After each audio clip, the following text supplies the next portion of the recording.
बिस्मिल्लाहिर्रहमानिर्रहीम। अज़ीज़ तलबा अस्सलामु अलैकुम। आज के सबक में हम उर्दू क़वाइद व इंशा के पेज नंबर 20 से पढ़ने जा रहे हैं, फ़ेल और उसकी अक़साम। तो आइए आज के सबक का आगाज़ करते हैं।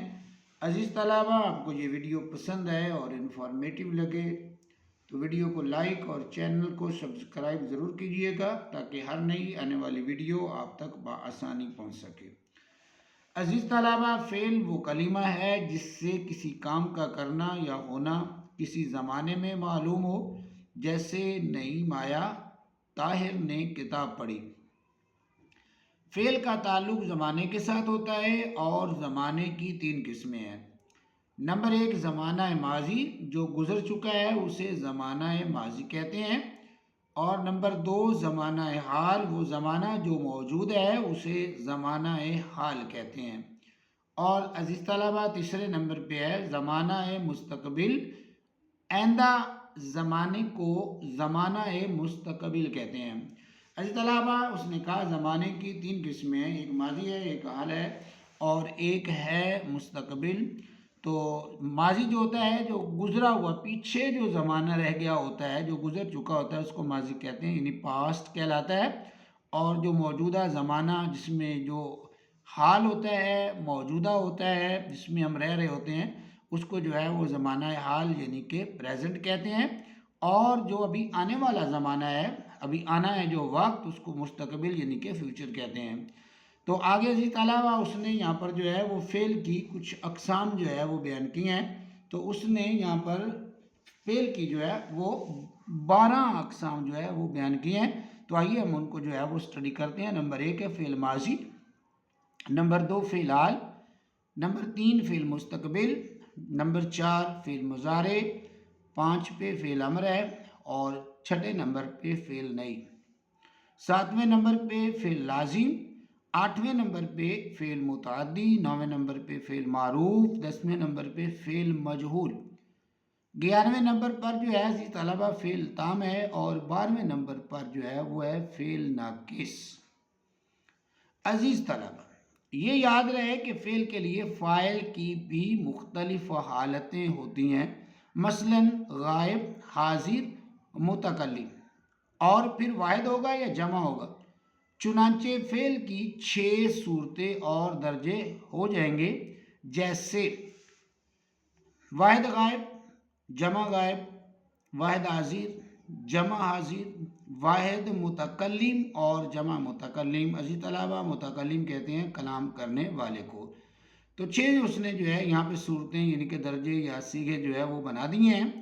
गायब है तो या तो वो वाहिद होगा या जमा होगा, और अगर हाजिर है तो या फिर वाहिद की सूरत में होगा या जमा की सूरत में, और मुतकल्लिम है या तो वो अकेला होगा, वाहिद होगा, या फिर जमा की सूरत में वो होगा।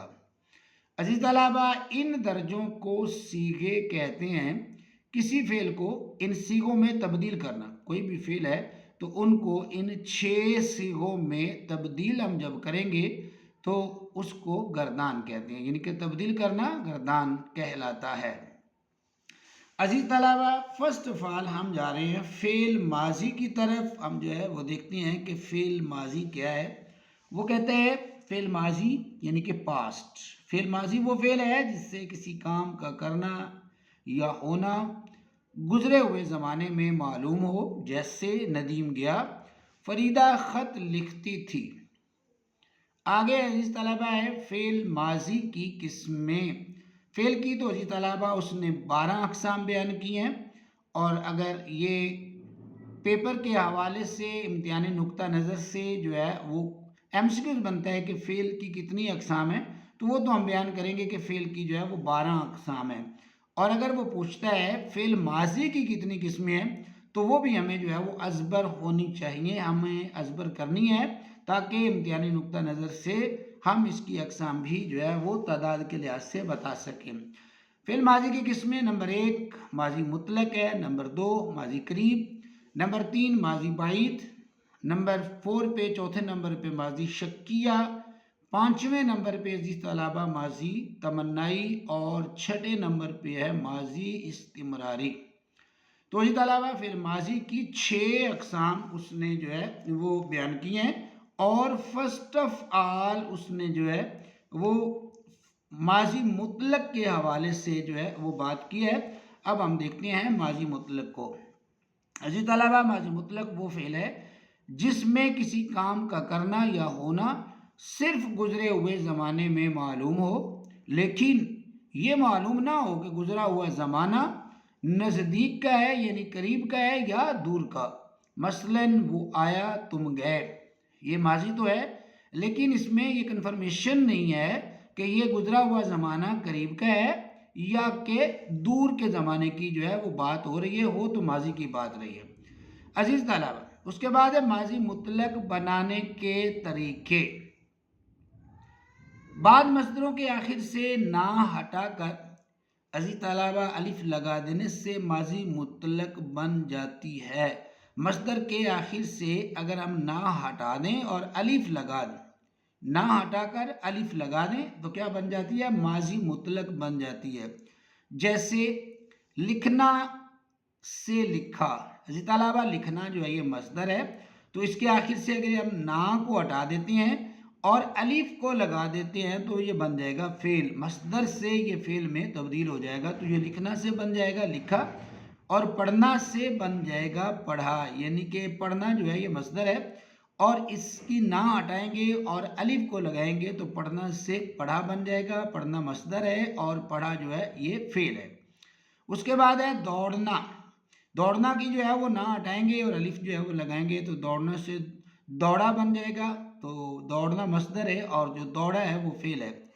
لکھا، پڑھا اور دوڑا وہ کہتا ہے یہ ماضی مطلق ہے۔ عزیز طلبہ دوسرا طریقہ جو ہے وہ کہتا ہے ماضی مطلق بنانے کا، وہ کہتا ہے بعد مصدروں کے آخر سے نہ ہٹا کر یا لگا دینے سے ماضی مطلق بن جاتی ہے۔ جیسے کھانا مصدر ہے، اس کی نہ ہٹا کر یا لگا دیا تو وہ کھانا سے کھایا بن گیا، کھانا مصدر ہے اور جو کھایا ہے عزیز طلبہ یہ فعل ہے۔ رونا سے رویا، رونا مصدر ہے، رونا کی جو نہ ہے اس کو ہٹا کر اگر یا لگا دیا تو وہ رویا بن گیا، تو رونا مصدر ہے اور جو رویا ہے وہ ہے فعل۔ آنا سے آیا، کھایا، رویا اور آیا، عزیز طلبہ وہ کہتا ہے یہ ماضی مطلق ہے۔ تیسرا طریقہ جو اس نے عزیز طلبہ یہاں پر بتایا ہے ماضی مطلق بنانے کا، وہ کہتا ہے جانا اور کرنا مصدر کی ماضی مطلق ان کے خلاف آتی ہے۔ جانا سے گیا ماضی مطلق ہے اور کرنا سے کیا ماضی مطلق ہے۔ تو عزیز طلبہ یہاں پر اس نے لکھنا مصدر سے ماضی مطلق کی جو ہے وہ گردان بنائی ہے، ہم وہ گردان پڑھتے ہیں۔ یہ لکھنا مصدر سے ماضی مطلق کی گردان۔ اب ہم یہ جو مصدر ہے یہ جب گردان بنے گی تو یہ مصدر سے جو ہے وہ فعل ہو جائے گا، مطلب کہ لکھنا مصدر ہے تو لکھنا سے لکھا ہوگا تو وہ فعل بن جائے گا۔ یہاں جو ہے اس نے یہ جو ہے وہ اس کے افعال جو بنے ہیں وہ لگا دی ہیں۔ تو پہلے ہم جو ہے وہ پڑھتے ہیں جنس کے حوالے سے، جنس ہے مذکر، تو اس میں اس نے کہا ہے کہ واحد غائب کے لیے اس نے لکھا یا انہوں نے لکھا، جمع غائب کے لیے ہوگا تو انہوں نے لکھا، اور واحد حاضر کے لیے ہوگا تو تو نے لکھا، اور جمع حاضر کے لیے تم نے لکھا۔ واحد متکلم کے لیے میں نے لکھا اور جمع متکلم کے لیے ہم نے لکھا۔